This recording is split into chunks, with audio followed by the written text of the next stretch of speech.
It's my pleasure to introduce the Chief Rabbi, Lord Sachs, and the most famous modern-day exponent of the atheist perspective, writer, thinker, evolutionary biologist, and perhaps I could say patron saint of non-believers, Professor Richard Dawkins. Welcome to you both.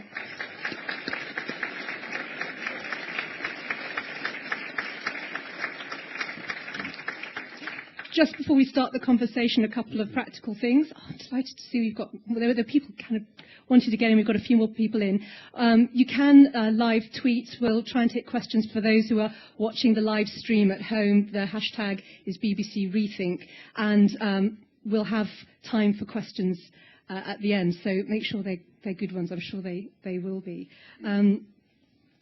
Well, to start with, I mean, in a way, it starts with two books, and I brought them here for a bit of shameless publicity. Richard Dawkins' The God Delusion, and your book, Chief Rabbi, The Great Partnership, God, Science, and the Search for Meaning. And I suppose, in a way, I'd start with you, because your book is the second one, and it's a sort of response to The God Delusion. Why did you feel the need to write a book arguing that science and God are compatible? Well, can I begin, first of all, by saying what a privilege it is to be here, and what a privilege it is to be here with Professor Richard Dawkins, who is, first of all, one of the great science writers of our time. I love reading everything he's written from, with one minor exception, from The Selfish Gene to the Magic of Reality. And secondly, because Jews love an argument. And there's no one better to argue with than Richard Dawkins. In fact, Richard, you argue with rabbis so well, I'm surprised you aren't Jewish yourself. So it's a privilege. I think where I start and where I've argued in The Great Partnership is that Judaism really is a religion that takes its stand alongside Richard Dawkins. We value the integrity of science. We value an evidence-based approach to natural phenomena. We make a blessing over seeing distinguished scientists. Maimonides says, if you want to come to the love and fear of God, study science.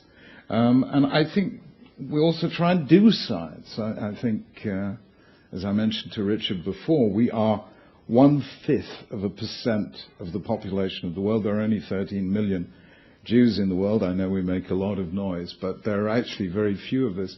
But we have won 20% of the Nobel Prizes in chemistry, 26% in physics, 27% in medicine, and 41% in economics. So we enjoy science and we do it.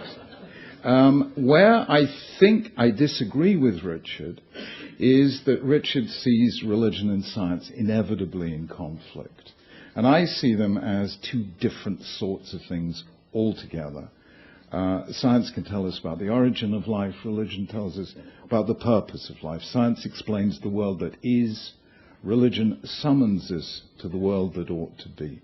But I do nonetheless value science because, as Richard says, always follow the evidence. And I think there was a lovely story on this just 6 days ago.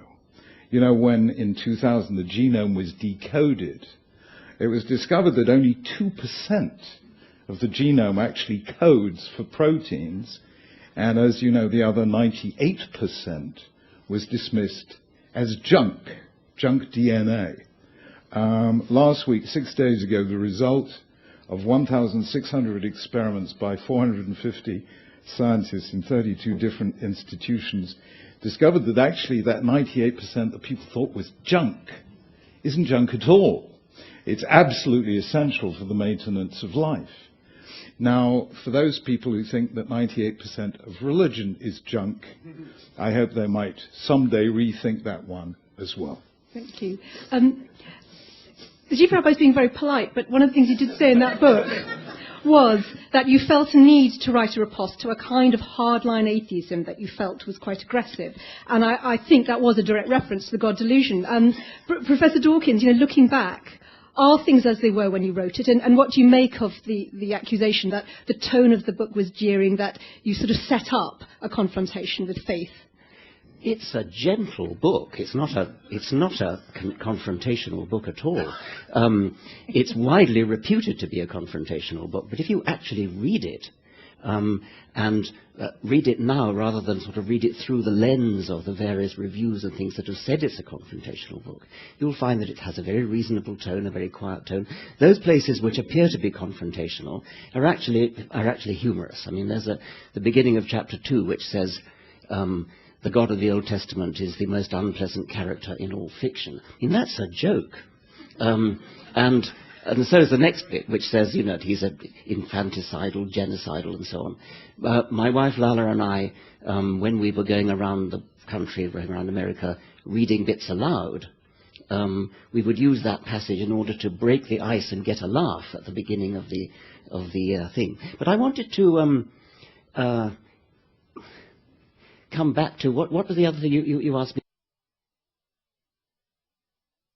Suppose, you know, given that it's been a couple of years since you wrote the book and there's been so much discussion since about the idea of atheism, about religion and science having perhaps an incompatibility, is what concerned you enough to write the book then still of concern now? How has the situation changed? No, I think it's still there, and I think that what the Chief Rabbi said about science answering the how questions and religion answering the why questions, that's a very good aspiration. If there was such a thing as a why question, then I guess that would be right. But what I would deny is that why questions are legitimate questions at all. I mean, why questions are fully legitimate where you're talking about human motivation. You ask the question, why did I come to Manchester today? And you'll get an answer, and that's a perfectly sensible question. But if you ask, why is there a universe, or why are there mountains in the sense of purpose,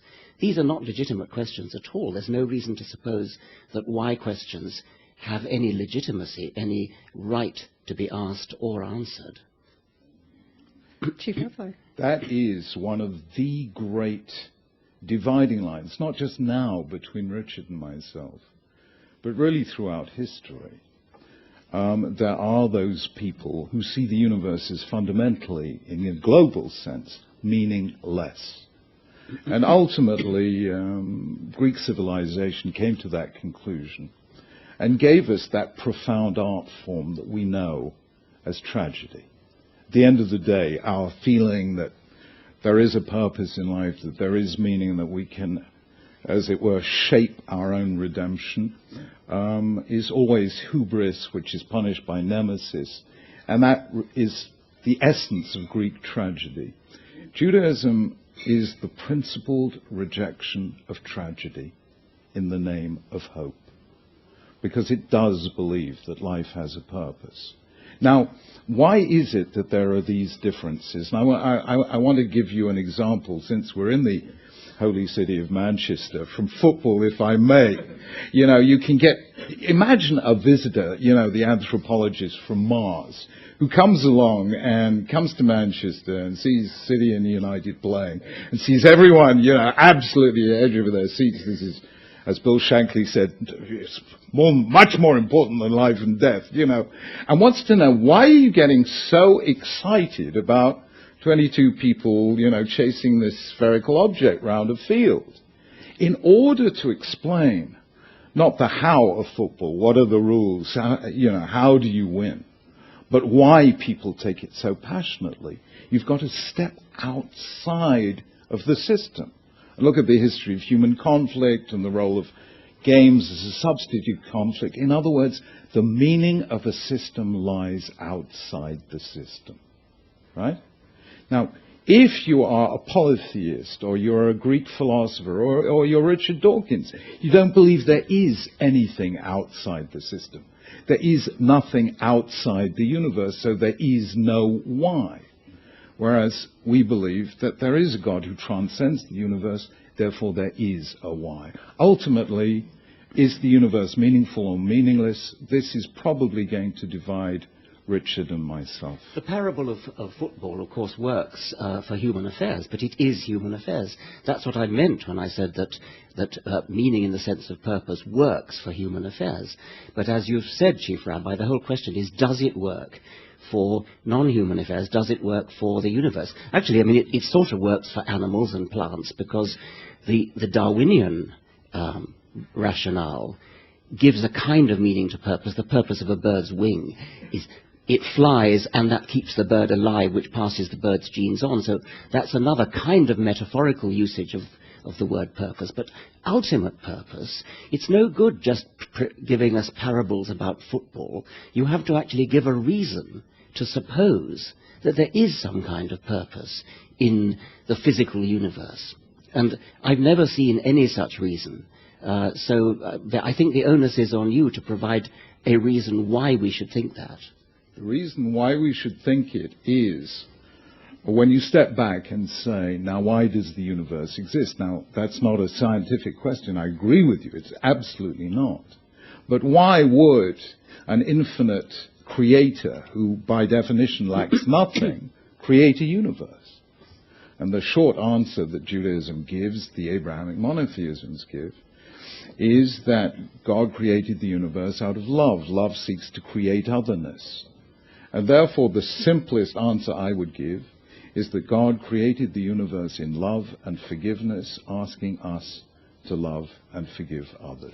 Let's look at evidence. Well, yes, but because when you say, why would God do it? I mean, that, of course, presupposes God's there in the first place, and that's the whole issue. So it's not good enough to say, why would God do it, and do it out of love? I mean, if you want to do that, then I would start to get a bit curious about, why he waited 14 billion years before humans came on the scene. I mean, that's how long it took, Richard. Okay. Well, fair enough. I know, you and I are impatient, but God is much more patient than we are. Well, but the more serious point is that the more serious point is that you presuppose that there is such a thing as God, and that's the whole argument.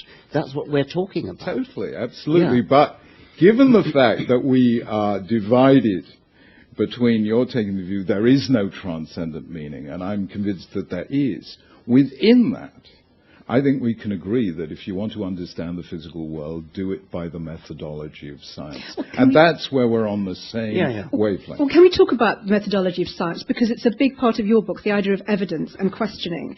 And one of the things you say is that religious people are often very quick to jump on scientific evidence to prove something that, was previously only in sort of scriptural text, but then they want an opt-out when there isn't any proof. And I mean, maybe if you just explain a bit about your fundamental concern about how evidence is used by religious thinkers.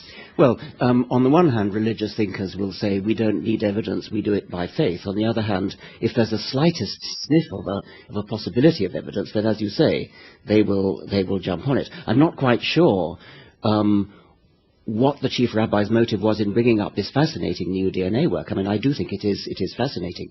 I have noticed that there are some creationists who are jumping on it because they think that's awkward for Darwinism.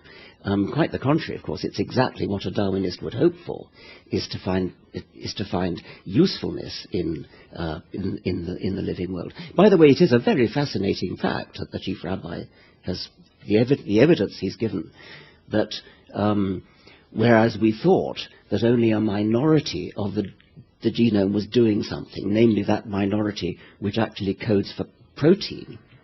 And now we find that actually the majority of it's doing something. What it's doing is calling into action the protein coding genes. So you can think of the protein coding genes as being the sort of toolbox of subroutines, which is pretty much common to all mammals. I mean, all mice and men have the same number, roughly speaking, of protein coding genes, and that's always been a bit of a blow to the self-esteem of humanity. But what the point is, that was just the subroutines that are called into being.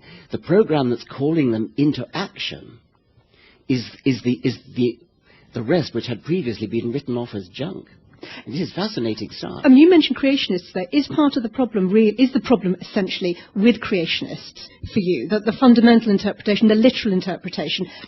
Chief Rabbi has written much about the fact that it's wrong to always take things literally. And is that really where your worry is? It's not with more symbolic interpretation. No, I mean, I would say I have a bigger worry with literalism, and that is a big problem. We don't have it so much in this country, but in America it's a very serious problem.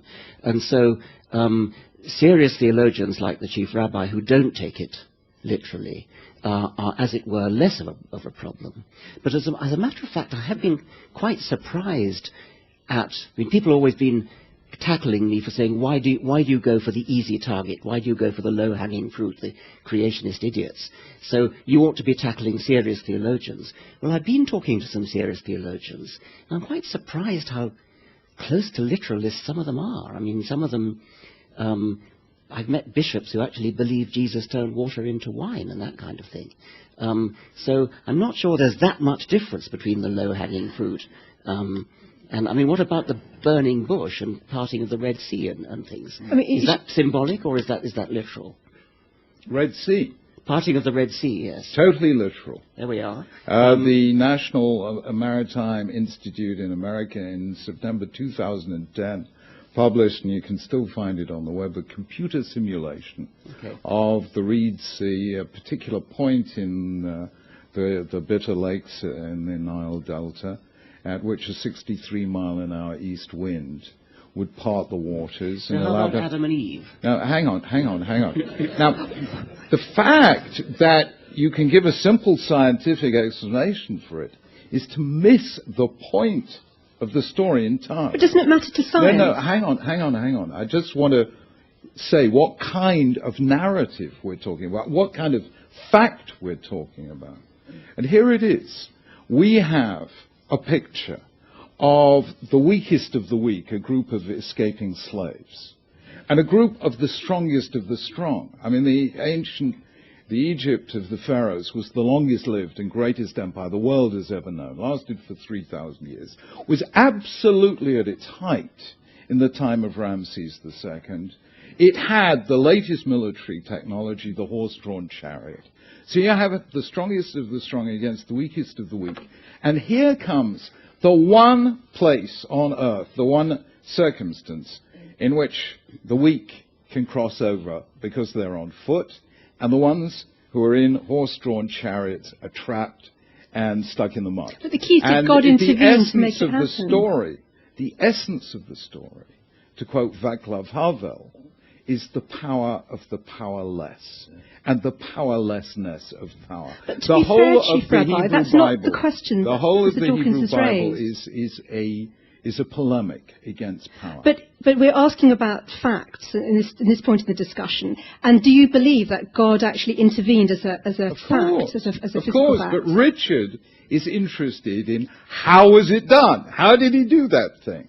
And I'm interested in why was it done, and I repeat, it was done because the Bible is a polemic against power. So Richard is looking at the technical details. How did God manage that? Yes, we now know. 63. I don't think it happened at all. But, Professor Dawkins. Well, if it happened, that's how it happened. Yeah, okay. But what about Adam and Eve? I mean, what do you think about that? Is that symbolic or literal? Well, Adam and Eve is clearly a parable because there was no first human, and there may have been a mitochondrial Eve, but I mean that was somewhere else and in another country, and besides the wench is dead. Exactly so. So no, I mean Adam and Eve are really, I mean if you trace it back 6,000 years ago, obviously the Bible is telling us the story about the first dawn of civilization. I mean there was art 25,000 years before So Adam and that. Eve is symbolic. Yeah. But the parting of the Red Sea, I mean, how do you decide which bits are symbolic? Very simple. The rabbis in the 10th century laid down the following principle. If a biblical narrative is incompatible with established scientific fact, it is not to be read literally. And that was 8 centuries before the word scientist was coined. So they weren't just doing it to please Richard Dawkins. They were doing it for their own intellectual integrity. But many people do believe it literally. And it's an increasingly vocal. Exactly so, and in Judaism we take a strong view on this. And we have now for 2,000 years. And we say reading the Bible literally is heresy. Why so? Because we believe, and it's a fundamental of rabbinic Judaism, that there is an oral tradition alongside the written tradition, and simply to read the words as they're written is heretical in Judaism. One specific one I do want to bring up, which you discuss in your book, which is Abraham and Isaac, and the idea that God called on Abraham to sacrifice Isaac. Do you believe that literally happened? I believe it literally happened, and I believe that whole narrative was critically misunderstood with disastrous consequences. But here I'm going to make a very strong statement. We know the Bible regards the worst sin of all, and it runs through all the prophetic books, as child sacrifice. Furthermore, we know child sacrifice actually happened on a massive scale. All the archaeological digs at Carthage, as well as the Mayans and Aztecs, with all the ancient societies, performed child sacrifice. And we know well into Roman law, there was a principle of patria potestas, which says a child is the property of its parents, and therefore a parent can dispose of a child as he wishes. And God is saying to Abraham, this child for whom you've waited, you remember all those years they were waiting for a child, just one child. This child for whom you were waiting, I want you to give him back to me. The second Abraham disowns Isaac, God says, right now, have him back. But know that you are his guardian, not his owner. Every child belongs to me. In other words, a parent may not sacrifice a child. The Bible is an extended polemic against child sacrifice. But why? If God wanted to tell Abraham and tell the Jews not to sacrifice children, why didn't he just tell them? I mean, why put Abraham and Isaac through that horrific ordeal I'll tell you in why, order to make a symbolic gesture? I'll tell you why, Just because briefly. every self-respecting God in those days, Ra, Chemosh, Baal, and all the rest of them, said, sacrifice your child. So if God said to Abraham, Abraham, don't sacrifice your child, Abraham might have found that pretty hard to take. But taking him all the way up there and then slamming on the brakes left an impression on Jews, not just on Abraham, to this day, that we have become a child-focused religion. I don't know any religion. Well, I'm delighted to hear that, but the original story seems to be the most appalling child abuse. 100%. Child abuse. I agree with you, Richard, and you are reading it. Forgive me for saying this. The Christian way. Well, I think that's really important. You are reading it the Christian way. You were told that story as a child as an example by a teacher, wasn't it, of obedience, that this was a good thing. Am I right? I think in the God's Delusion, I think you write about how that story was first told to you, and you were horrified. And actually, the teacher was giving it as an example of obedience to God, which is a good thing, which is exactly your concern. You see, Richard, I don't think you fully understood. You know, in Ireland, you know, the story, you know, a gunman stops a car and says, are you Catholic or Protestant? And the driver says, no, I'm Jewish. And the gunman says, are you a Jewish Catholic or a Jewish Protestant? I don't think you fully appreciate, Richard, that there are Christian atheists and Jewish atheists. And you are a Christian atheist. And you read the Bible in a Christian way. And Christianity has an adversarial way of reading what it calls the Old Testament. It has to, because it says we've gone one better, we have a New Testament. So you come prejudiced against what you call the Old Testament, and that's why I did not read the opening to chapter 2 in your book as a joke. I read it as a profoundly anti-Semitic passage. Anti-Semitic? Yes. What a ridiculous Shall I thing to read say. it again, Please Richard? do. Can you summarise what was the gist of it? Yes. No, just read it. I mean, it's... Okay. Let me just read it. Guys, if you find this funny, Very, very... the God of the Old Testament Testament is arguably the most unpleasant character in all fiction. Jealous and proud of it, a petty, unjust, unforgiving control freak, a vindictive, bloodthirsty ethnic cleanser, a misogynist, homophobic, racist, infanticidal, genocidal, filicidal, pestilential, megalomaniacal, sadomasochistic, capriciously malevolent bully. Now, Let Richard answer that, I think, Professor Dawkins. How you can call that anti-Semitic, I don't even begin to understand. Does anyone it's here anti-God. understand Let why Professor Dawkins I might understand. It's consider anti-God, says Professor Dawkins. It's anti-God. It's anti the Jewish God, Richard. And Does the anyone Christian. understand? And the Put Christian your hand God. up, please, if you would understand why I might be offended by that. That's different from calling it anti-Semitic. I can see why you might be offended by it. I can see why a Christian or a Muslim might be offended by it too. But not anti-Semitic. Can I take it on from the issue that's raised there, which is about how you raise children? Because, you know, a lot of these stories are ones that we've been brought up in. And it's all very well two informed adults having a discussion about literal versus symbolic. But take faith schools, take the fact that there's tradition, particularly in the Jewish community. With tradition, there comes a point where you have to accept what you're told to believe. I mean, perhaps you'd like to take this first. You've described child abuse in the sense that your bigger concern is about the faith upbringing, rather than, in some cases, other kinds of abuse. I want to be very clear that I do think that religious education is important. I don't think that children should be left ignorant of religion. I think they should be taught about religion, about the great world religions. What they should not be taught is you are a Christian, you are a Catholic, you are a Protestant, you are a Jew, therefore you believe X. I think it's right to say there are people called Christians, there are people called Catholics, there are people called Muslims, and these are the things that they believe, and that's very important. I think it's extremely important to be given a sight of the holy books of the world, because they inform world literature. What I do not think is that children, when they're too young to understand, should be told, you are a Catholic child, this is what you believe. That, I think, is wicked. And presumably you are a Jewish child. Would be of the same concern. I certainly believe, and I explained this to Richard, that in Judaism, the first duty of a parent to a child is to teach the child to ask questions. And our holiest ritual, Passover, begins with the questions asked by a child. But I do believe that children have the right to belong somewhere. I mean, for instance, Richard, you taught your daughter English. Am I right? Well, yes. I mean, she learned English, yes.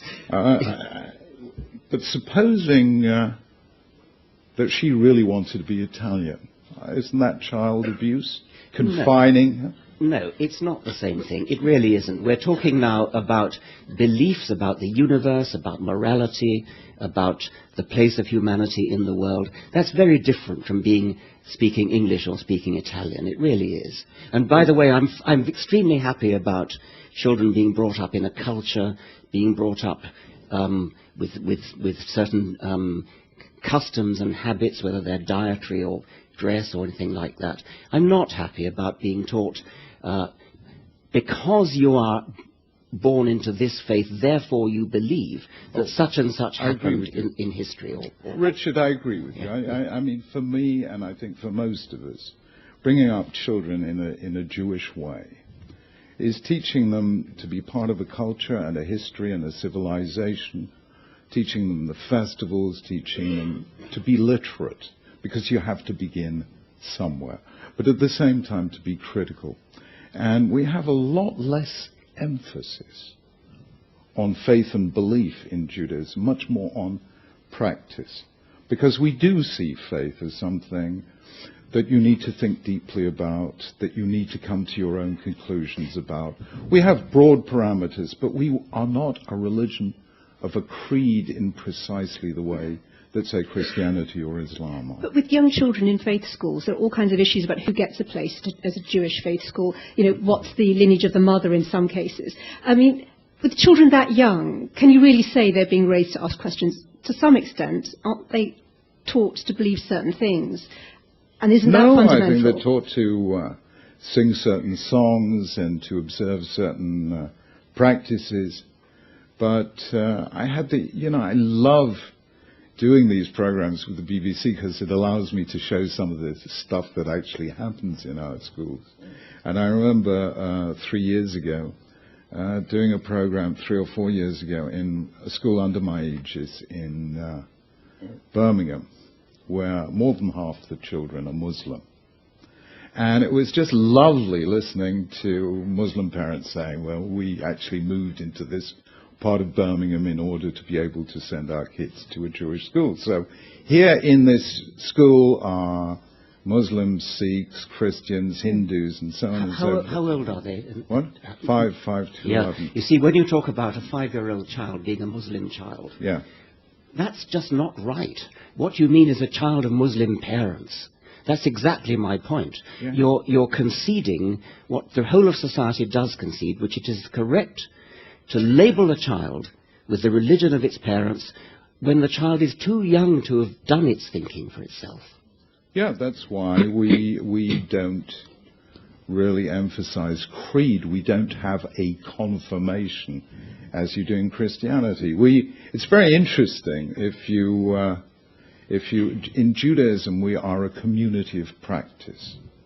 In terms of a community of faith, the borders are fuzzy, I would call it that. Well, that's one interpretation. I mean, one person on Twitter was suggesting to me today that, there's a concern about the fact that there can seem to be a quasi-racial element to Jewish identity, that people can feel excluded if they've married in, that these things can cause real frictions in families and in couples because the faith identity is so overriding. Do you accept that there can be problems with that? Judaism is built around two things. One, descent. You're Jewish if you have a Jewish mother. And the other is consent. You're Jewish if you or your parents converted to Judaism. So we've tried to keep that mix, because if we were only an ethnic community, then you could raise your challenge about racism. But we've always accepted converts, and obviously, one of the most beautiful books in the Bible, the Book of Ruth, is about such a person, a Moabite, not ethnically Jewish, who comes to join the Jewish people, and then her great-grandson becomes King David. So Judaism is ethnically open. And if you stand by the Western Wall in Jerusalem, you will find Jews from every ethnicity under the sun. Okay. Go ahead. But would you accept that it's wrong to label a 5-year-old child a Muslim child? No more than it's wrong to label a 5-year-old an English child. No. I see. Well, I think we really do disagree about that. Okay. Yeah. I want to move on to look then at the bigger moral framework. In your book, Chief Rabbi, you talked about religion being fundamental to the way a healthy community operates, and you cite research that suggests people who are religious are more likely to donate to charity and have good social networks. Professor Dawkins, what do you say to that argument, that only religion has really provided the fundamental ethical framework? And, for example, with scientific research and, say, fertility treatment, it's run way ahead of ethics, and religion has often been the thing that's tried to rein it in. It's certainly true that scientific advances do raise moral questions which need to be talked about, and my colleague, the moral philosopher Jonathan Glover, has written a book explicitly saying we need to think in advance about what the scientific advances are going to make in the way of moral dilemmas. So that's important. I think it is really unrealistic to suggest that we need religion in order to come to moral decisions, or that actually we, as a matter of fact, do use religion. As I look historically at the way our moral values have changed, they have changed hugely over the centuries, over the decades, within any given century. You can more or less label what decade a piece of ordinary fiction in the 20th century comes from by looking at the moral values which the characters in it, whether they're racist or sexist. You can tell whether it's late 20th century, mid-20th century, or early 20th century, or 21st century. My point is that the moral zeitgeist, which we all of us in a society share, labels us as being, shall we say, early 21st century citizens, much more than it labels us as being religious or non-religious. There's far more in common between a liberal enlightened Jew and a liberal enlightened atheist today, morally speaking, than there is between either of us and somebody of 200 years ago or even 100 years ago. And so the moral zeitgeist advances historically for non-religious reasons, and religious people and non-religious people advance hand in hand from decade to decade. It's not to do with religion, it's to do with advances in moral philosophy, in legal philosophy, in the general discourse of society. That's what's changing, that's what gives us our moral values. Chief Rabbi. Yeah, first of all, I want to agree with Richard that you do not have to be religious to be moral. I would never be party to such a claim. We know the people who saved lives, often at risk to their own, during the Holocaust. Some were religious, some were secular. I think the only thing they had in common is that they took for granted that they had to do what they had to do, because that's what a human being does. And I think that moral sense is common to all of us. And it's tremendously important not to let people say you have to be religious to be moral. Secondly, though, I quoted in the book the evidence here because Robert Putnam, the professor of sociology at Harvard, did all the research on this. And he came up with this extraordinary finding, as you know, that in America, it may not be true in Britain, although he tells me it is in Britain, that religious people are more likely to give to charity, more likely to do voluntary work, more likely to help a neighbor with housework, more likely to help somebody with a job, more likely to get involved in civic and voluntary associations and so on. And his finding was that religion is the predictor of all these things, of altruism, more than any other factor, age, income, educational level, or ethnicity. But he said, and I think very wisely, that in his view this has got nothing to do with religious beliefs and everything to do with the power of religion to create communities. In other words, Richard is right in saying that we may not need religion to know what to do, but it's that constant rehearsal in ritual, in prayer, and in community that encourages people to do what they know they ought to do. This sounds dangerously like a Darwinist argument, that religion has survived because actually it provides something for human survival. Well, no, I mean, I think it's a very interesting point of view. Darwin believes. It's a very interesting point of view, what the Chief Rabbi has just said, that it's not religion per se, but it's a sense of community. Before accepting the findings, I think I would want to look a little bit in more detail at what's going on there. The giving to charity, if the charity includes tithing in the broad sense, I mean, giving to a church, then... No, whether religious or secular causes. Yeah. Absolutely. So it would be important to tease that out. I suspect that my earlier point, that the century or the decade in which we live is going to be more important in any case. I agree with you up to a point, Richard. And here I would only say that one of the great things of religion, although you don't have to be religious, but religion has traditionally done this, is stood up against the zeitgeist when the zeitgeist has been leading us dangerously down the wrong road. That's the prophetic imperative, the person who stands up and says, look, I think we're going down the wrong road. A, we've become too consumerist and materialist as a society. B, there's too much inequality. Some people making much too much and many people are suffering as a result. I think, to stand up against the zeitgeist is one of the great things religion has done. And it's done for all of us, really. I think that's one of the good things that it's done. Professor? I want to pursue the very interesting point you were making, that is the sense of community rather than... And that, I think, is an arguably good point. I certainly don't think we get our morals from religion. I certainly hope we don't. I mean, I hope we don't get them from Scripture. Certainly hope that. And I also hope we don't get them from a kind of feeling of sucking up to God. And I'm sure you would agree about that. So do we get it from a sense of community? That's an interesting point. That is the point made by two evolutionary biologists, David Sloan Wilson and what's his name? In Search of Darwin's God. I just want the Professor to finish his point. Kenneth Miller. Yeah. Kenneth Miller. I think it's an interesting point, and I think it's arguable that in the post-religious age, which I look forward to, we're going to need to put in place some sort of substitute for the sense of community, which religions over centuries of history have put in place. Can I ask you something, Richard? Yeah. Very briefly. Yeah. You're looking forward to a post-religious age, but then scientists in the 18th century were looking forward to it. Why didn't it appear? Don't ask me. I mean, where did we go wrong? That's a why question, Chief Rabbi. Where did we go wrong? Well, I think the broad sweep of history is in the right direction. It's a sawtooth sort of zigzagging up on the way. We have our temporary reverses, but we're generally heading in the right direction, as polls suggest. Can I ask points of agreement then? Because we've established some interesting points of strong disagreement. Where do you think you have common ground? Do you want to take that first, Professor Dawkins? We're both very nice people.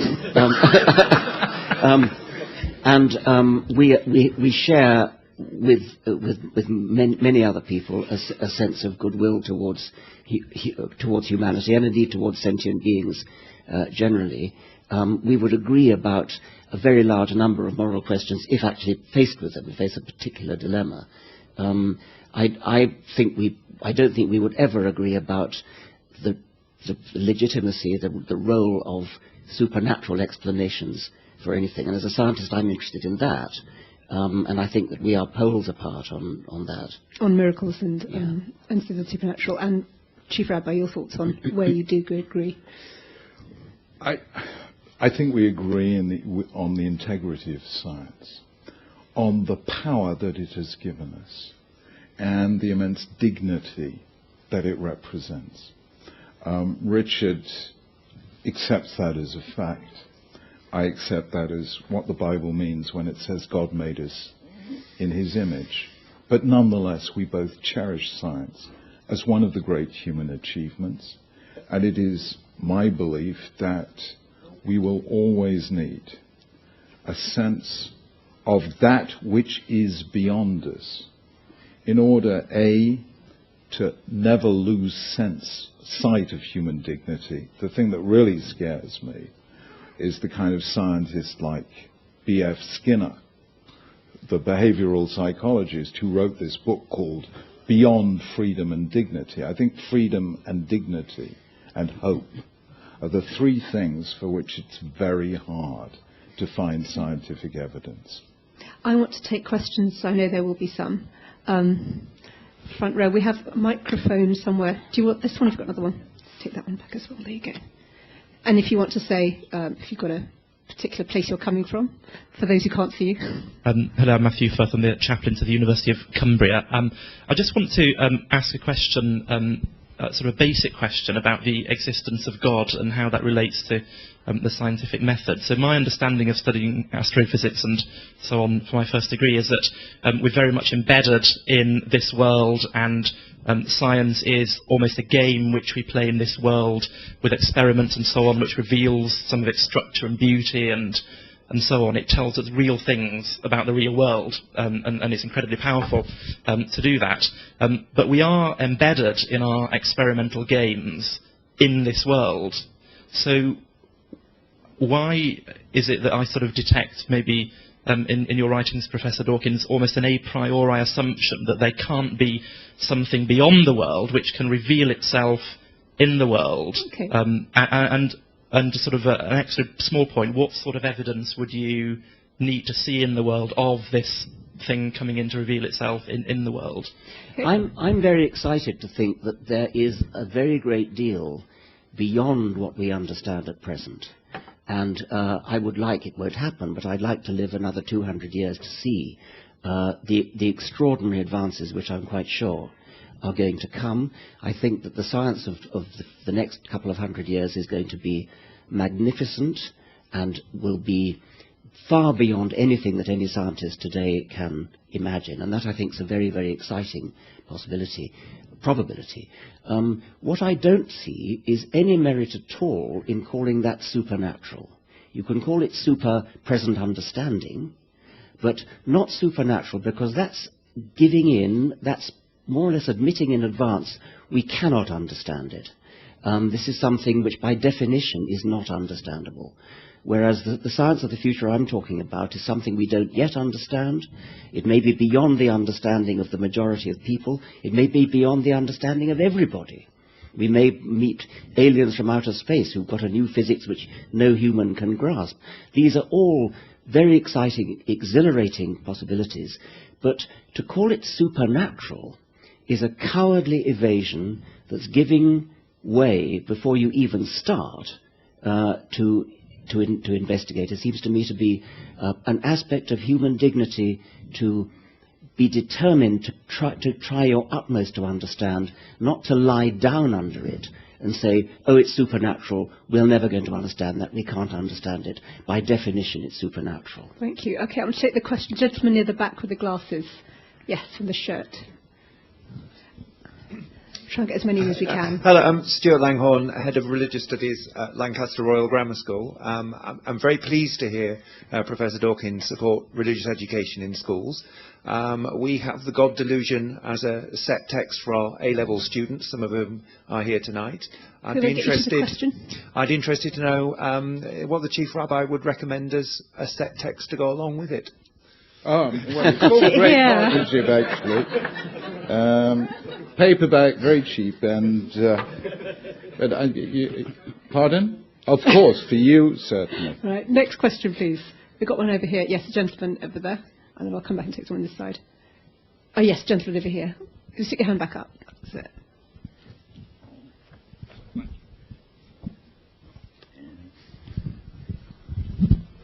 Hi, my name is Mark Burkes. I'm, first of all, very grateful to Richard Dawkins for having written such a fabulous book, and I'm really pleased to be able to listen to the conversation tonight. But just going back to a more serious point that you made earlier, you took some offence about a perception of anti-Semitism because Richard Dawkins had challenged something that was you held to be important about your God. Taking that one step further to the level that the Iranian top brass took with Salman Rushdie, what's your take on the Salman Rushdie's attempt to challenge some thinking in Islam, and was the Ayatollah right to issue the fatwa?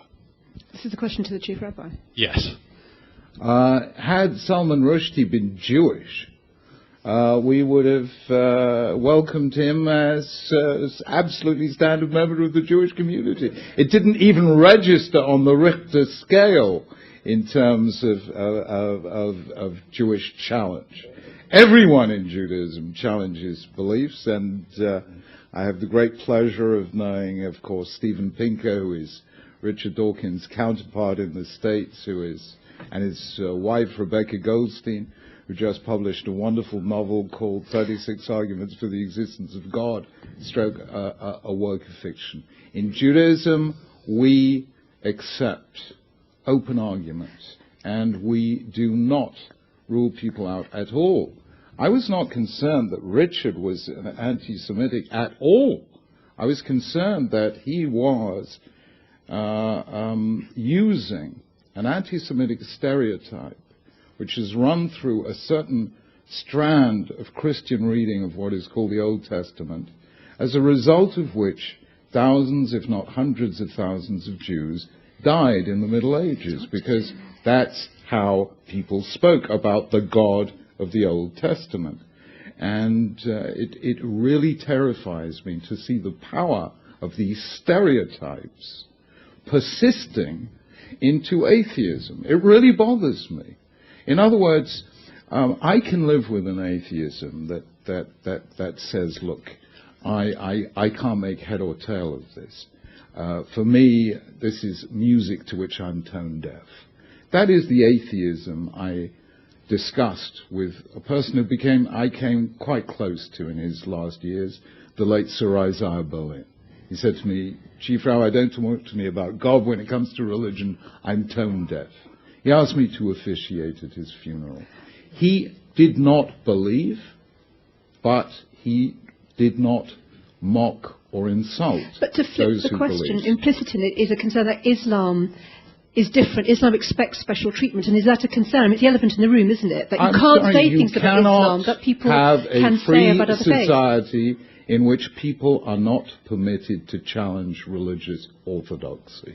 We have to have the confidence of our beliefs to create a society in which people are free to challenge our most sacred beliefs. And you're free to be offended. And I am, yeah, of course I'm free to be offended. Professor Dawkins, what are your thoughts on this issue that's been raised? For me, one of the most horrible aspects of the Salman Rushdie affair was the way non-Muslim intellectuals in this country and in America took the part of the Ayatollah Khomeini. It was utterly disgraceful to see senior clerics and senior scholars in this country saying, "Oh, Salman Rushdie got what he asked for. He deserved what he got." And politicians. The threats that were made not only against him but against his publisher. There was a terrible story told by the publisher Penguin Books, whose daughter was threatened at her school, and parents were complaining about this girl being at the school because they said, what if the Muslims attack the school and they get the wrong girl? So the publisher of Penguin said, the wrong girl? Who is the right girl in that case? Richard, this is where you and I take a stand side by side. Yeah, absolutely. We really do. Yeah. I am not going to allow my religious beliefs to say that there should not be freedom to challenge those beliefs or any beliefs, because without a free society, truth will never emerge from conversation. Yeah. In which case, may I suggest that it's not right to take offence and accuse someone of being anti-Semitic when all they've actually done is challenge your belief. So and mentioning that someone is I don't anti-Semitic think is a Richard very is remotely accusation. anti-Semitic. He's a really, really nice guy. Please understand that. I love this man. I really do. But when I read this book, I said, that is not Richard speaking. That's 1,700 years of what is technically known as the Adversos Judaeos literature. It was me speaking. And I confess I was totally ignorant of the 1,700 years of which you speak, and I'm sorry about that. But nevertheless, I think the moral values that are embodied in the behavior of the God of the Old Testament are very deplorable indeed. All the stuff about slaughtering the Amalekites and things, terrible stuff. Richard, just answer me one question. How many Jewish commentaries to the Bible did you read before writing that paragraph? I fully accept that enlightened Jewish commentators would repudiate these horrific stories. I wasn't talking about them. I'm talking about the God of the Old Testament as he actually appears in the text of the Old Testament. But you regard anyone who reads the Bible literally as a fundamentalist, so please don't read the Bible as a fundamentalist. 40% of the American people read it as fundamentalists. I agree, and I'm as terrified of that as you are. I'm going to take a question. There's a student near the back there. I've got a question for Professor Dawkins. I was just wondering if you see any sort of positive social contribution for religion whatsoever, whether in like an ideal world for you would have religion exist whatsoever. I see enormous social value in the contributions of individual religious people. I do not see social value in religion itself. And I've said before that I take on board the Chief Rabbi's very interesting point that such social value as there may be comes from the sense of community that religion may build up, as opposed to the actual religious beliefs, which I do not think have any social value at all. Could I just add to that? Because, you know, courtesy of the BBC, we saw a most stunning example of this a couple of weeks ago. That is a German Jewish refugee who came to this country in 1939, called Dr. Ludwig Gutmann, who was asked by this country in 1943 to open the first medical facility for paraplegics in Stoke Mandeville Hospital, and who came and saw how paraplegics were being treated. They could never lead a normal life. They were kept sedated and left to die. 80% of them. Life expectancy in those days, 3 months after being admitted.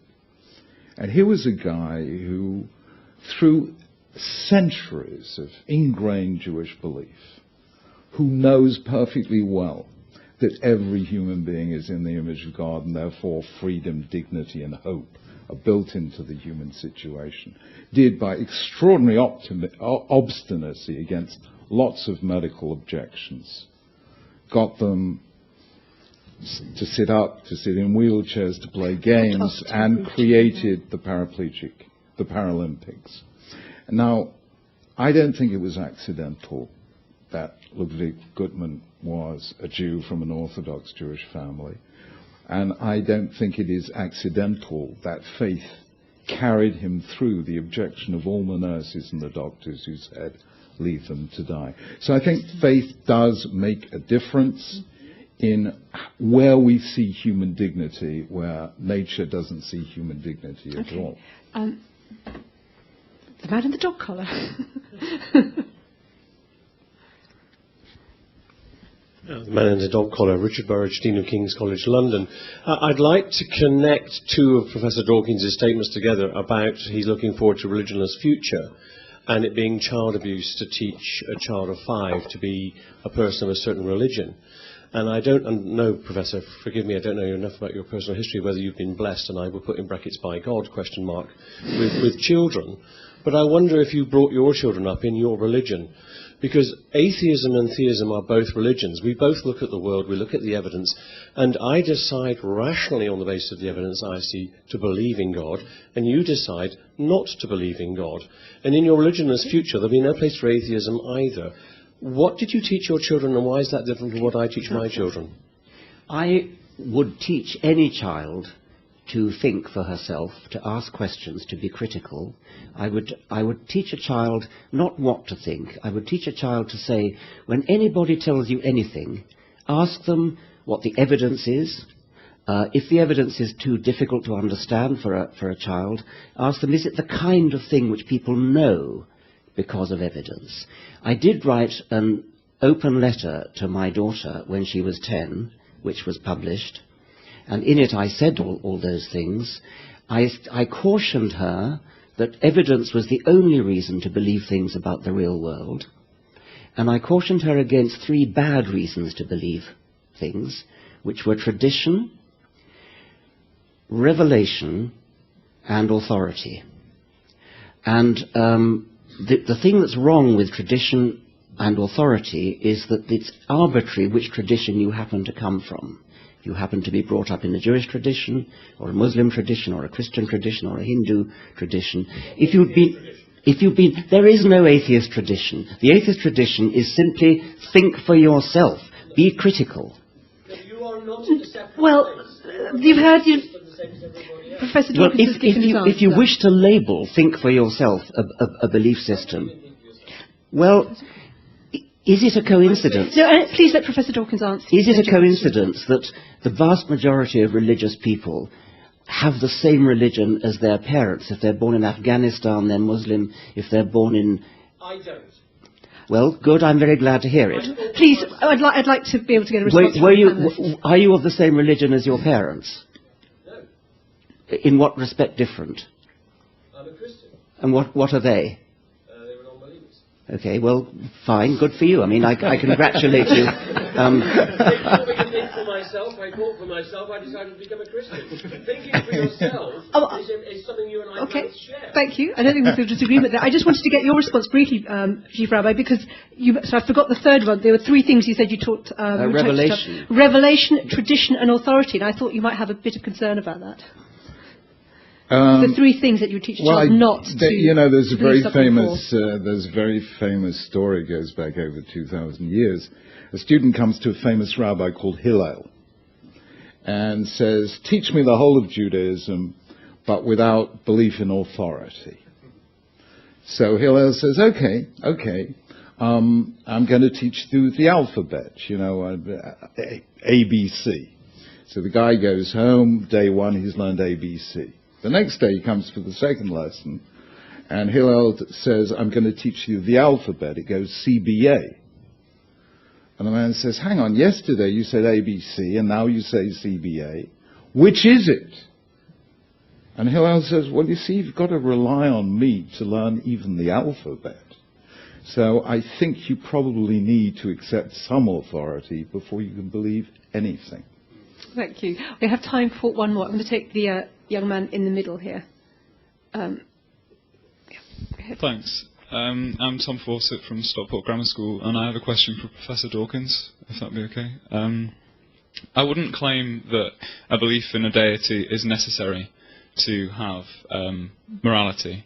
But what I would ask is, surely in the absence of a divine lawgiver, morality loses its intrinsic value. It's not written into the fabric of the universe. You cite the moral zeitgeist argument. Surely that deprives morality of any philosophical legitimacy. It's merely a human construct. Why should I be altruistic? Why should I care about anyone else when fundamentally morality has no further value? Thank you. This is a question I very often get. It's an extremely common point of view. I agree that it's very difficult to come to an absolute definition of what's moral and what is not. We are on our own without a God, and we have to get together, sit down together and decide what kind of society do we want to live in. Do we want to live in a society where people steal, where people kill, where people don't pull their weight paying their taxes, doing that kind of thing? Do we want to live in the kind of society where everybody is out for themselves in a dog-eat-dog world? And we decide in conclave together that that's not the kind of world in which we want to live. It's difficult. There is no absolute reason why we should believe that's true. It's a moral decision which we take as individuals, and we take it collectively as a collection of individuals. If you want to get that sort of value system from religion, I want you to ask yourself, whereabouts in religion do you get it? Which religion do you get it from? They're all different. If you get it from the Judeo-Christian Islamic tradition, then I beg you, don't get it from your holy book, because it's, to repeat that opening line of chapter 2 of my book, the morality you will get from your holy book is hideous. Don't get it from your holy book. Don't get it from sucking up to your God. Don't get it from saying, oh, I'm terrified of going to hell, so I'd better be good. That's a very ignoble reason to be good. Instead, be good for good reasons. Be good for the reason that you've decided together with other people the society we want to live in, a decent, humane society, not one based on absolutism, not one based on holy books, and not one based on sucking up to looking over your shoulder to the divine spy camera in the sky. Thank you. Final word to you, Professor, Chief Rabbi. Well, you know, that was a super question, and actually that's my life story. I did not begin life wanting to be a rabbi. I went to university to study philosophy because I wanted to know, how shall I live? I studied it at two pretty good universities. My doctoral supervisor, the late Sir Bernard Williams, was pretty well recognized as the finest moral philosopher of his era. And I could not get an answer. In those days, I think philosophy is a lot better than it was, but in those days, if you ask somebody in moral philosophy what is right or wrong, they would say, no, that's, you go and ask your vicar or your rabbi. I will tell you what the words right and wrong actually mean. And I dedicated my life to that. I mean, I taught moral philosophy. I've written moral philosophy. And at the end of the day, I could not get any coherent vision of morality. Of course, in the end, one of the great moral philosophers, Alistair MacIntyre, made the same point and brought me back into philosophy. But in the end, I had to leave philosophy and go to Judaism, because only there did I have a concrete and compelling vision of the moral life. What is it? Love your neighbor as yourself. Love the stranger, for you were once strangers in the land of Egypt. Give to others, tzedakah, social justice, absolutely essential to Judaism, human dignity, human freedom, the power of hope, the power of forgiveness, the power of human dignity. All of those I found in this tradition, unbroken for 3,500 years, which I did not find in the moral philosophy in British or American universities of that time.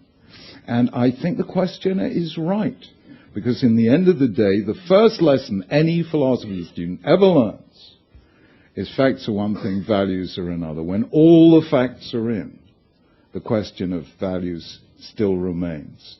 And we will never get that from science, which is brilliant at establishing facts, but cannot ordained values. And therefore, for that, we have to look ultimately, I think, at the ultimate itself, God himself, or at the very least, if you don't believe, at least accept the wisdom that has been honed and refined through 3,500 years and has brought freedom, dignity, and hope to the world. Thank you, Chief Rabbi and Professor Richard Dawkins, and thank you for your questions.